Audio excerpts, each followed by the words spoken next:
Oh, yeah. It's Plate and Ponder Empty Nesting time with Jen and Chris Fenton. Yes, we do have Jen Fenton yet again. Jen Fenton Part 2. And I know from all the listeners, they love having her on. I love how surprised you sound. I do live here. You do live here, but sometimes it's hard to get you to Plate and Ponder. I know, because sometimes you ask at the most inopportune times. Like I'm walking in the door with all these groceries in my hand and I've got my work bag and you're like, hey, you want a podcast right now? No, I don't freaking want a podcast. I want to put the eggs away. All right. Well, what I am going to say is a couple things. Number one is we really appreciate everybody tuning in, following, downloading, engaging. Even some of the comments have been fantastic. So thank you. Number two is we went from, I think it was 55 countries to 62 since the last time we talked to you. Bam.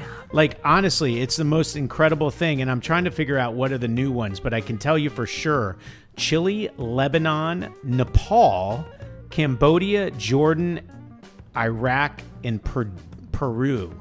Well, Peru, weren't we talking about that on the last one as a place we wanted to vacay? Which is interesting because maybe that's how the algorithms work. They find the transcript and they somehow promote the thing in Peru. I don't know. I don't know why Iraq became one. We didn't talk about Jordan or Cambodia. We definitely didn't talk about Nepal. Did we talk about anybody climbing Mount Everest? I don't think we did. I feel like maybe. Did we? I can't remember. Well, maybe a listener can help us. You can always DM me because I'm the one that doesn't have private accounts. Apparently, Jen is super private. I thought you were going to say because I'm the one who does everything. No, I don't do everything. You do a lot.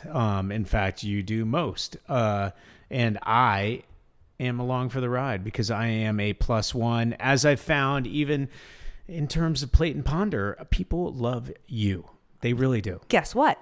Amazon loves me because it just delivered my package. Oh my gosh. That's what the notification was that you just got. Yay!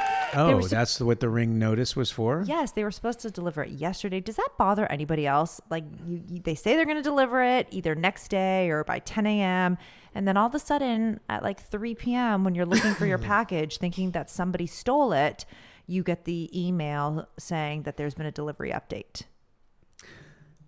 Dylan's texting. Dylan is texting. I'm going to have to turn this off because we're distracted by our children. And I'm sorry. I have Dylan just texted. Wait. I want to tell you what Dylan texted because he just said big, but it was in reference to all the countries that we've just gained. Yes. So I feel like we are solidifying the demographic of the 19-year-old male.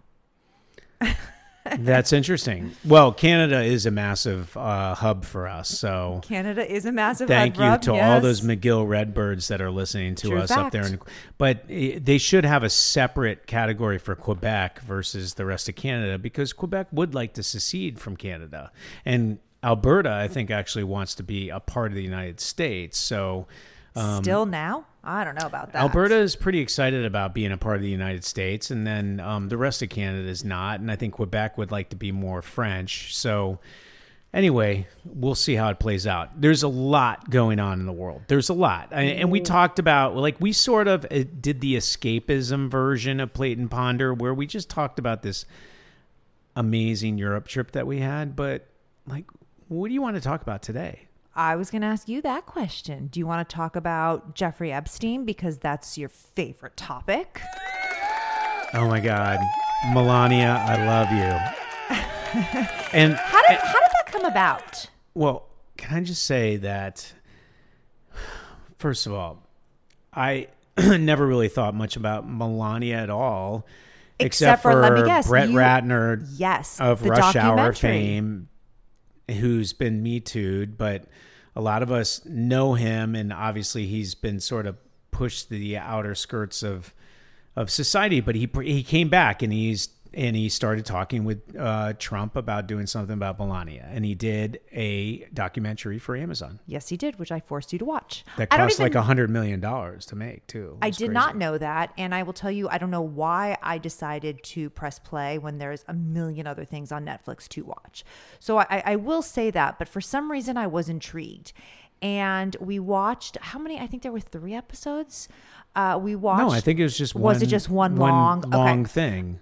I thought it was pretty good. Am I one gonna long thing without much of a point? No, there other was than a showing point. her getting out of private jets and limos with really fancy shoes. She does have there was a lot of shoes. She has amazing shoes. But that's not true. That wasn't a point. I actually saw a side of her that I didn't know existed. Now, I'm not friends with her. I'm not running in the same circle as her. I really have no basis to have any knowledge about her other than sort of what, the press has made her out to be and what you see on the news or in the magazines.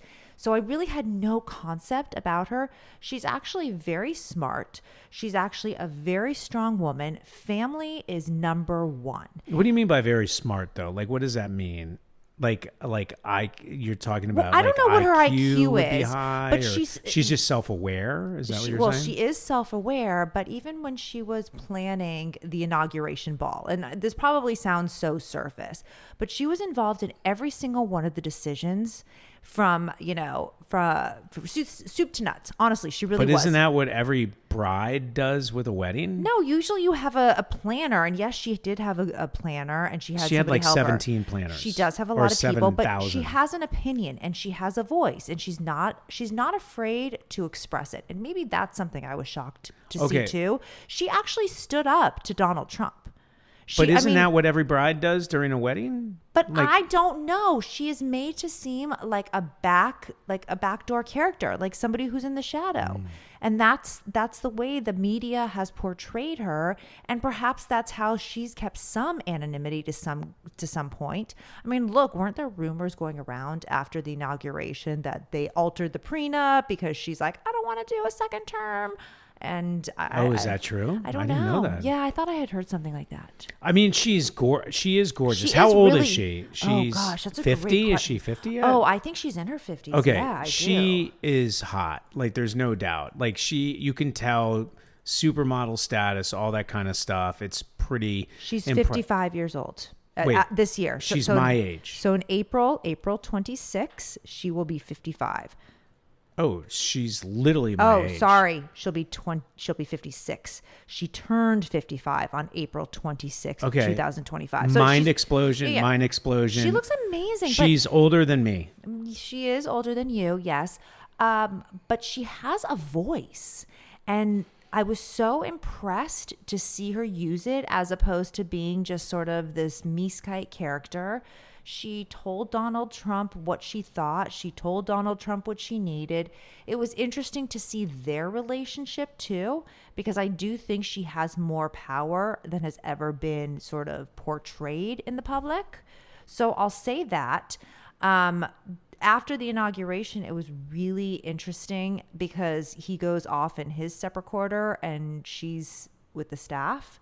It definitely seems like a lonely life. I will tell you that much. She seems sad. There was a sense of, I don't know, like I'm all alone. A melancholy? There was. Like she's always alone, but she's with people, if that makes sense.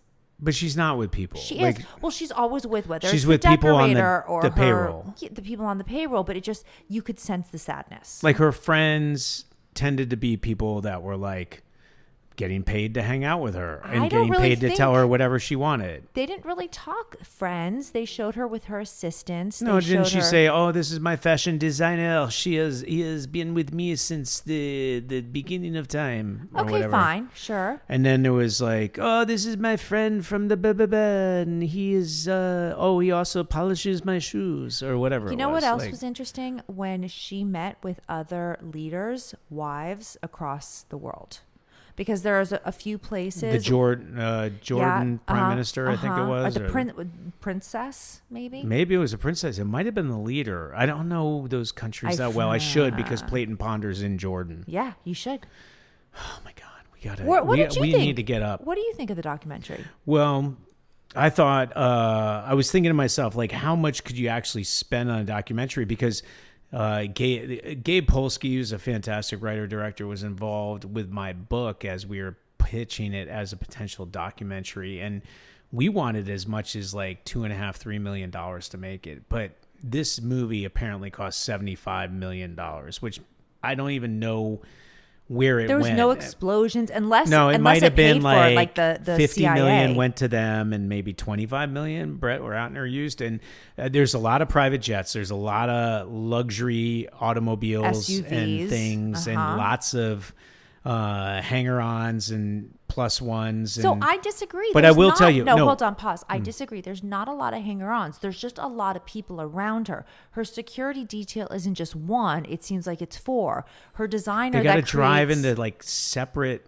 freight things everywhere they go. It's sort of crazy. It is crazy if that was your life. Like you sometimes fantasize and you're like, oh, it'd be so cool to go out to dinner and have security and CIA watching you with an earpiece, and they're like, okay, they just had their salad as they talk into their wrist, right? And they're listening in their earpiece. But if that was your life and it totally consumed your house, every place you went, I mean, I don't know. I think that'd be a little much. Well, there was a moment in the documentary. I mean, I'm trying to think about. There was a moment in the documentary where she and Donald Trump, I think Trump wanted to get outside of the car during the procession to his inauguration speech. And the Secret Service, and I don't know if this was staged or trying to create drama or whatever, who knows? Like there was a lot of propaganda in this thing, I'm sure. But anyway, let's take it for what it is. And they were still telling her that it's really dangerous to get out of the car because there are all kinds of death threats going on right now. If you get out of the car, there's a good chance somebody tries to shoot at you. Now, keep in mind, that was after Butler, Pennsylvania, 6 months earlier, where the Secret Service didn't even say anything about a problem, and some dude on a rooftop 100 yards away shot and killed a couple people in the audience and almost killed Trump. And then on top of it, he was playing golf. Allegedly. Allegedly. You mean it could have been staged? Right, because you see the photos where you've got the Secret Service is surrounding him. He's covering his ear. That maybe is... Hang on, I'm listening. And then the people behind him, so audience members from this rally, are sitting there as if it's a glorious Tuesday afternoon at 10 o'clock with nothing going on. I mean, the president who is standing before you making a speech just had an attempted assassination and you're smiling, sitting upright as if nothing else has gone on. That's a little weird. You know the photo I'm talking about. I think what you're doing right now is totally proving to me the problem that we have in society right now, which is a breakdown in trust in society because of the systems that are governing us. Because if anybody wears the tinfoil hat in our house, it's me. You totally. But you've seen the picture. Okay, so by the way, hold on. No. Let's go into it. Like why? What? I mean, the fact that I'm not going to discount what you're saying because, quite frankly, I think it a little bit too at times. Because why hasn't he investigated who tried to kill him? Like it literally has disappeared off the face of the earth, the whole thing. By the way, we don't even know what's going on with Charlie Kirk's assassin. Nope, disappeared. What happened to that guy? Is he in a Utah jail? There's been no news about it. I don't listen to Candace Owens, so perhaps she has talked about it in many episodes since his death. I don't know, but that certainly news cycle has passed. Let me bring up another news cycle. There is Savannah Guthrie's mom. But even that news cycle, it used to be the top of the hour every hour. But it's weird because the husband was affiliated with Bill Clinton, and he was going to testify in the Epstein thing. And thinking of Epstein, didn't we all suspect that Epstein, or that the war was to distract America's attention, kind of like shiny new car from the Epstein files? It was like, look over there. Yes, exactly. Shiny new toy. Okay, so that's what we all suspected, yet she did a press conference where she brought it back to the forefront of everybody's attention. WTF? I don't understand. All right. Well, first of all, I'm going to pull it back from the tinfoil hat thing because I do agree with you that a conspiracy theory would be like, oh, geez, this Epstein thing's getting out of control. How do I deflect? Let me go to war with Iran. Now, I will also argue that for almost 50 years, Iran has been persona non grata, has done terrible things to the United States of America, has also been decimating through various proxies Israel, which is a major ally of ours. you could take Epstein out of the equation. You could see how there's various organizations or divisions in the government to go to war with Iran. And I love how you keep waving me along. Am I that slow with this stuff? I feel like you're talking less than 1.0 speed today. Well, we'll speed it up then. But I did have a little shot to enough to pop. With I know. My I saw the Kung Pao bottle. chicken. I saw. Yeah. So anyway, so go on. So keep with that So theory. I'm just confused as to the impetus. Like, do you think she sat down with her people? Do you think that Trump knew about it? I mean, it's hard to believe that he didn't know about it. But I think I shared with you on the walk last night that she's actually stronger than the public and the press give her credit for. So I do wonder what that conversation was. I applaud her for saying, you know what, screw you, press. Stop bringing my name in the mud, right? I applaud that. I appreciate her maybe honesty. Again, I don't know her, for saying, look, I never knew who Epstein was. The reply emails and correspondence that you are referring to is merely like like, so nice to meet you. Thank you. It's like the obligatory reply, right?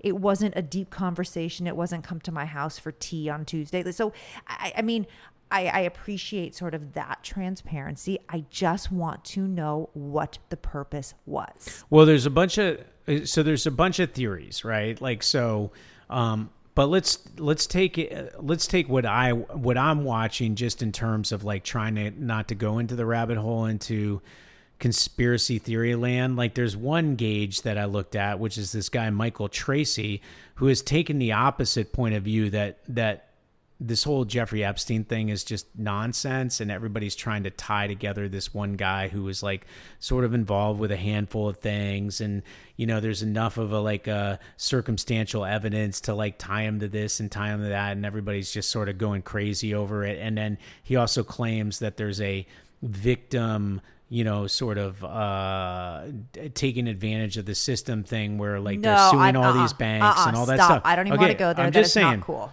No, stop. But I'm going to be protective of the victims. But let me finish my thought. This guy who has taken a side where I'm just like, dude, you're bought off, you're compromised. Like, where are you coming from with all this stuff? He suddenly, after the Melania thing, goes, what the heck is going on? And he has been tweeting up a storm going, wait a minute, this could be a lot deeper than we thought. This is crazy. Like, what was she doing? How did this happen? Did Trump know it was going to occur? Again, all the questions that I just said 30 seconds ago. Right. So a theory could be that she's Melania or Melinda Gatesing. Like, no. She's starting to protect her situation. So I think that there's probably something ironclad in that prenup.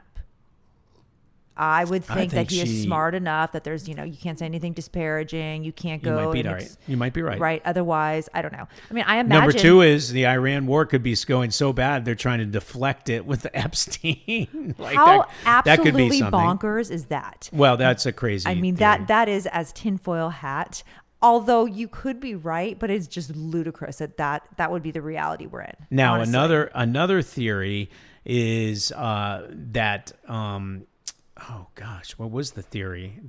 Keep going. Go. You have brain fog tonight. What is going on? No, that's the first time I've had it, but I want to take a picture because it's magic hour. I feel like you're like, did you take your Keep ADD? talking. Chris, did you take your medicine today? I did. Are you sure? Because I feel like you're all over the place. I'm right here by your side. I mean physically, but I feel like mentally I'm you looking, are like bouncing. Well, first of all, all I'm over. looking at the Palos Verdes Peninsula, and we do Dude, have fans. You wanted to do the podcast at this time. Focus. I'm focused. Come back to Melania. Okay, Tell me what the other theories are about this. One theory is also. It would actually be theory number 3. Okay, because so you've already done 1 and 2. Trump knows he's in the Republicans have a major problem with the midterms coming up, which are right around the corner. I mean, you got inflation, you got the economy, you got war. A lot of things that are not going the right way. So what could he do to fix it? Well, maybe he has decided that he's got something on the Dems that is involved with the Epstein thing. So he has Melania go out there to get it back into the news cycle.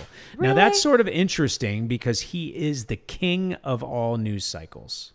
Like, he knows how to flood the zone. This is something, I mean, he's the Wrigley leader, right? Right.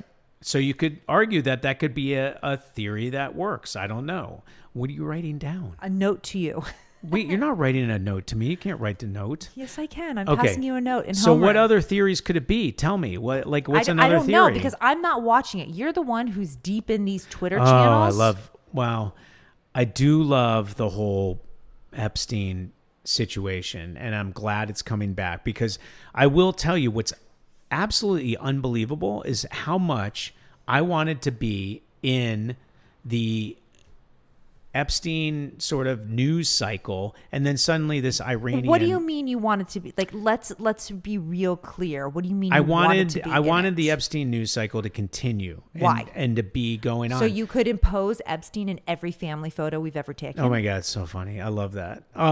No, It's not funny I've done a couple anymore. of good ones today.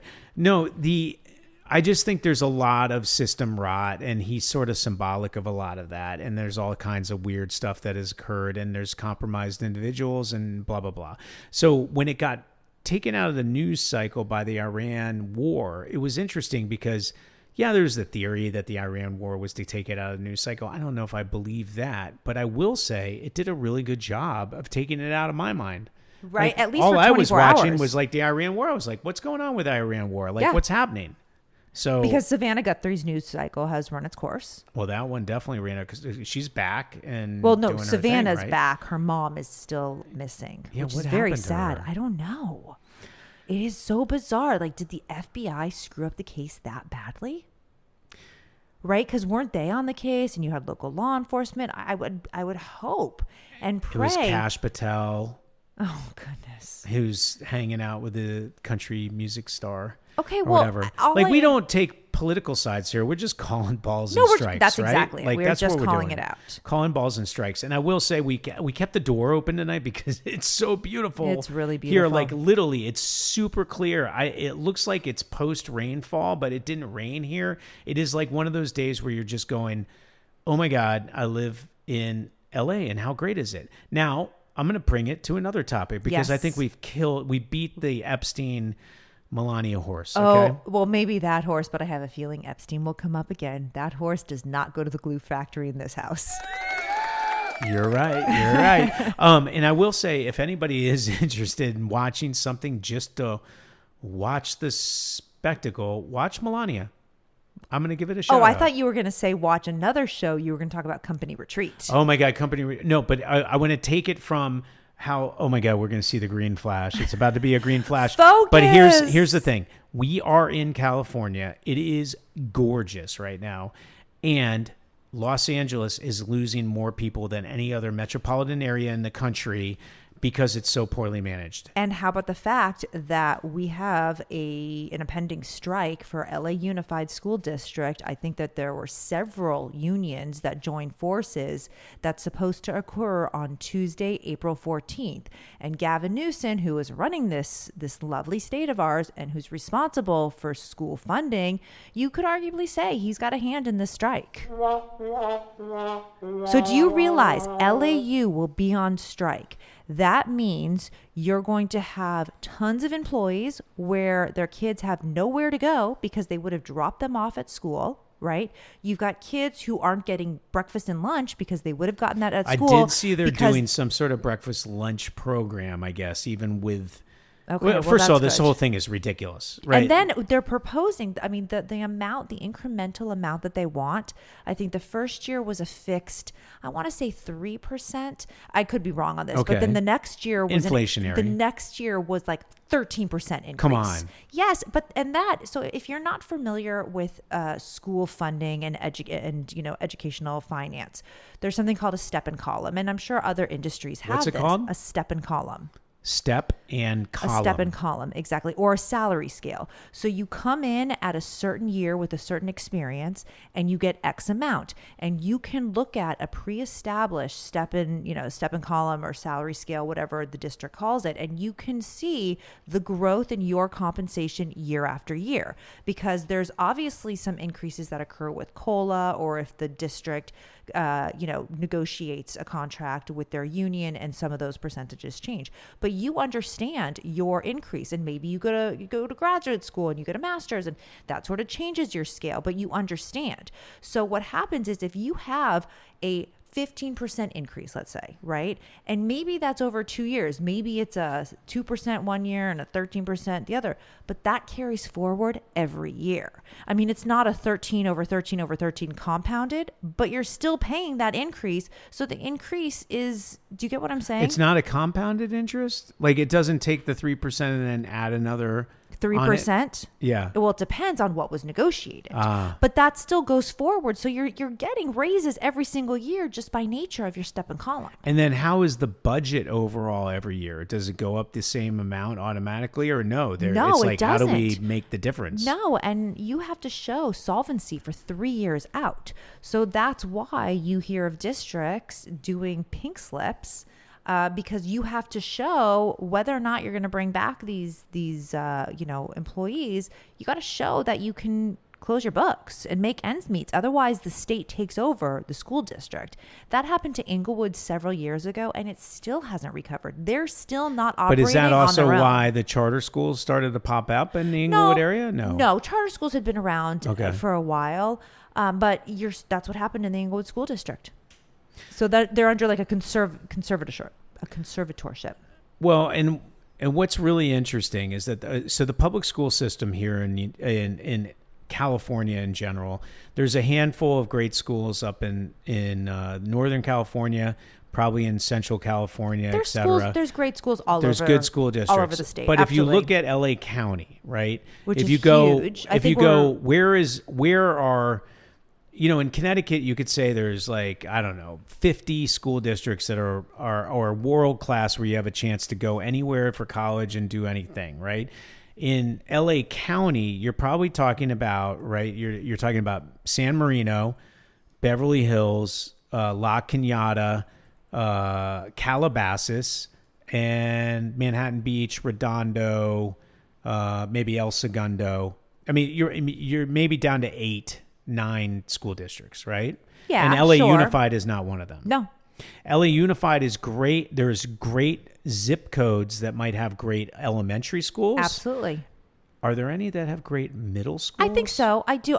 Look, I don't know every school. But it is hard. I'm going to tell you that the total budget for LA Unified School District this year. Wait. Let me guess. Is it $1 billion? $1 billion? Like $1 billion. Just $1 billion? Yeah, $1 billion. No, how about multiply that times 18?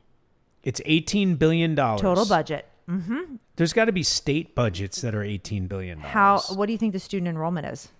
Like how many kids do you think there are? Oh, that's hard. So what's Manhattan Beach School District is what, like 6,500, something like that? No, it's not that high anymore. So, I mean, 6,000? I think 5,900, sure. Okay. LA Unified figure. I'm going to go with there's like maybe, it's not LA County. Is it LA County? Well, I guess it is LA County that has LA Unified. I'm going to say it's 10 million. So you're going to go with 1/5 of that. I'm going to go 2 million.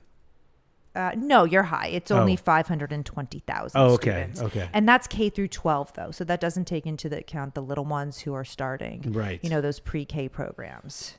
Wait, so to educate 500,000, you got to spend $18 billion a year. Well, let's be real here and let's dissect the budget just a little more than that. It's not just the cost to educate a human, it's your benefits, and it's your maintenance, and it's your PERS and STIRS, which is your retirement, and it's all your subcontracts, and it could be some of your special education expenses, and it could be programmatic expenses. I mean, it's not just the cost to educate your students, but in most districts, a majority of the budget is usually spent on staff salaries and benefits. The people, that is what a majority of the budget is usually delegated to in any district. Okay, so 18 billion divided by 500,000 is $36,000 a kid.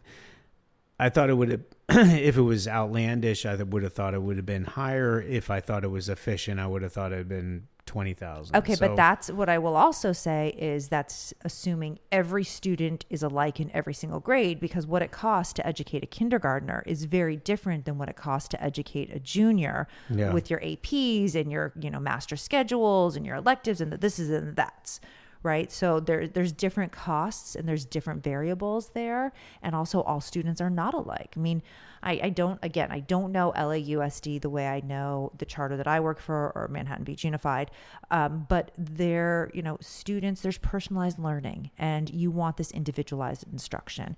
And a lot of schools do that. And that costs money, whether it's through manipulatives, whether it's through tutoring sessions or interventions, things like that, it costs money. So to just blanketly say it costs $36,000 to educate a child, there's so many factors that you're not taking into consideration. Well, no, I'm gonna throw a couple factors out, right? So I would argue that if it's $18 billion, you're talking about pensions and obligations that are owed post-retirement that are probably the equivalent of double that. And if the pension fund is not growing fast enough, you could argue... Well, the pension fund is growing, but the amount that the union members have to pay, as well as the district, primarily the district, is astronomical. I mean, it jumped over, I think, 15 points in 1 year. That's crazy. Yeah, no. That would bankrupt anybody. Well, I bet you there's there's a very, very good chance that those pension obligations are not properly funded. So you could argue that $18 billion is way lower than it should be. It's fascinating to think about what hidden problems there are. There are then on top of it, the litigation of the new lawsuit.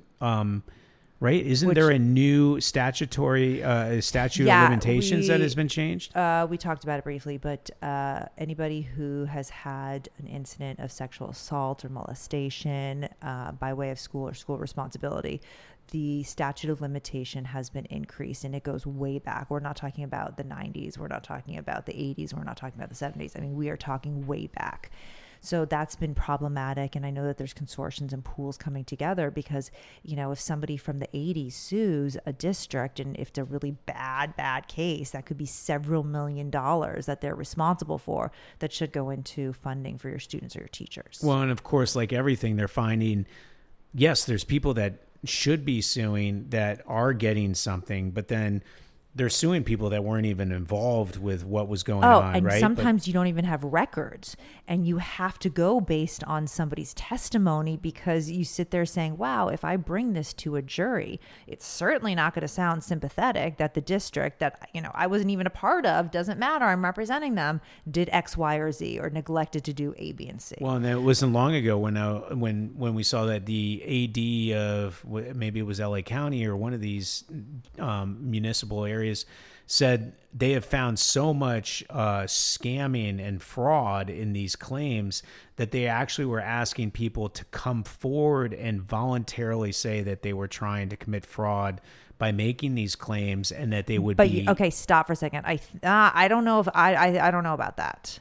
Oh yeah, no. Well, I can pull that up while we're talking. Really? So there's people that are lying. This conversation. There's people that are lying about a sexual abuse just to collect money? Yes.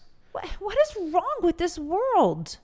Honestly, I want to talk about something good. Can we talk about something good? Because this world is really perplexing. I think we should talk about Company Retreat. That's exactly what I would talk about. So Company Retreat, if you haven't watched it, I would highly recommend it. It's not salacious. It's not dramatic. It's not, intense. It's really funny, and it's clean. And I think you'll love it. It's on Amazon Prime. And here's the premise. It was put together by the Jury Duty people. So that was how many years ago?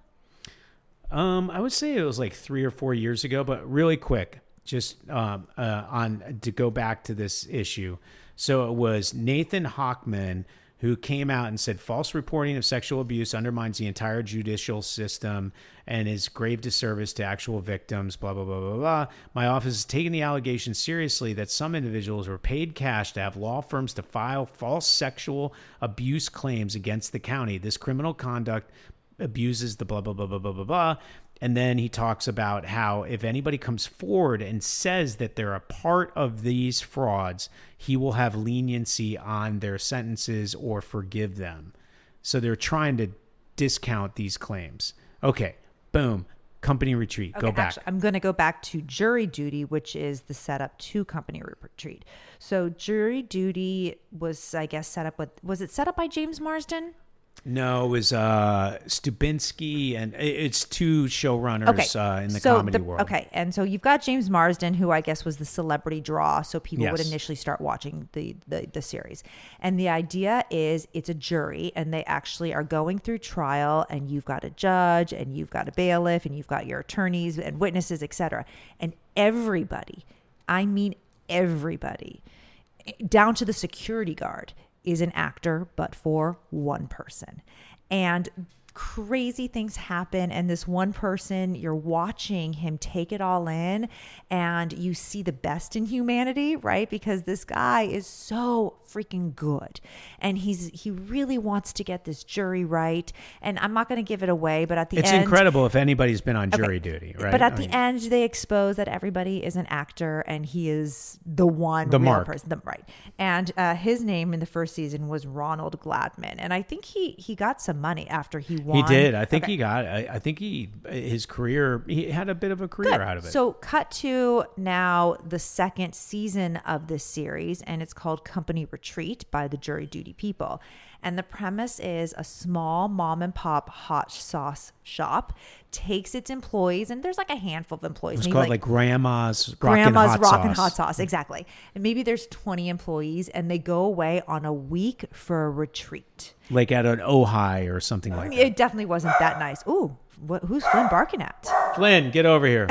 All right, so go on. He's making an appearance. Oh boy, do you want to go? I'm gonna calm him down.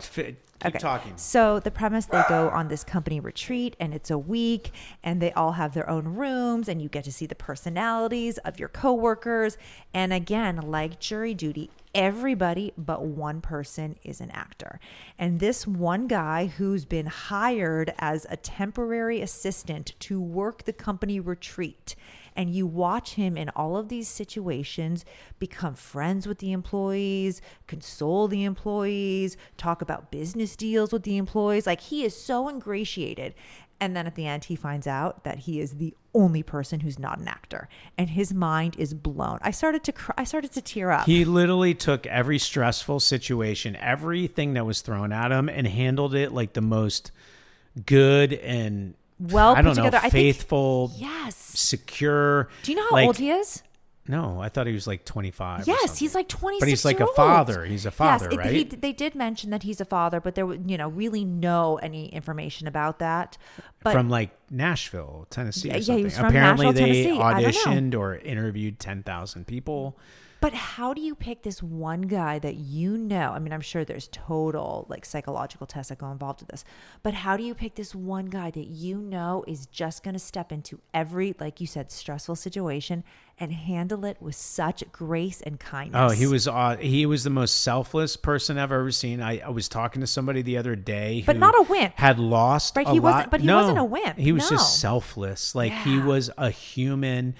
He was what was good about humanity. I hope he's listening. I don't know where he is. We're going to tag him. But I'm telling you right now, I was with somebody the other day who was very depressed in a way about where the world was going. And I told them about this show and about, you got to watch it because this guy will make you believe in humanity again. Like, that's how crazy it was. The actors, who, by the way, are used to having people tell them no and treat them like douches, like just douchebags in Hollywood, right? Like, they loved him. They wanted to be, one of them wanted to be his mom. I know. She like said, if I had a son at the end, she said, if I had a son, I'd want it to be you.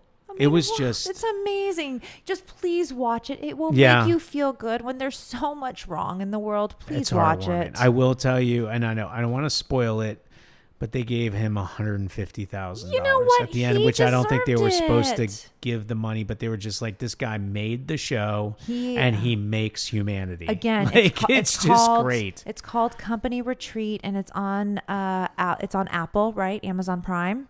Amazon Prime, not Apple. Amazon Prime is different from Apple. This is why we always have problems finding the show, because apparently I don't know. Okay, Company Retreat. Amazon Prime, watch it. You will be so happy. You could watch Jury Duty first. You could watch it second. It's not in necessarily sequential order, but I would recommend Company Retreat because you get to see some good things and it makes you smile. Okay. You know what? On that note, we're we're gonna end it on like a high note. I love that. And I want to go, because we did a lot of like the Melania, the Epstein, the Iran conflict, and people scamming for these abuse claims. Like, that's not good. Okay, I want to go open my Amazon box. So you sign us out, and I'll do another one another point. Bye. All right, guys. I'm gonna keep it solo, but no. Plate and Ponder, Empty Nesting with Jen and Chris Fenton. We're now in 62 countries around the world. Please follow us, download us, be entertained, review, and DM us with some good ideas for shows, because we're going to do guests and we're going to do all kinds of different concepts, and we really appreciate it. So have a fantastic weekend. It's a Masters weekend. Go Rory, and talk to you later.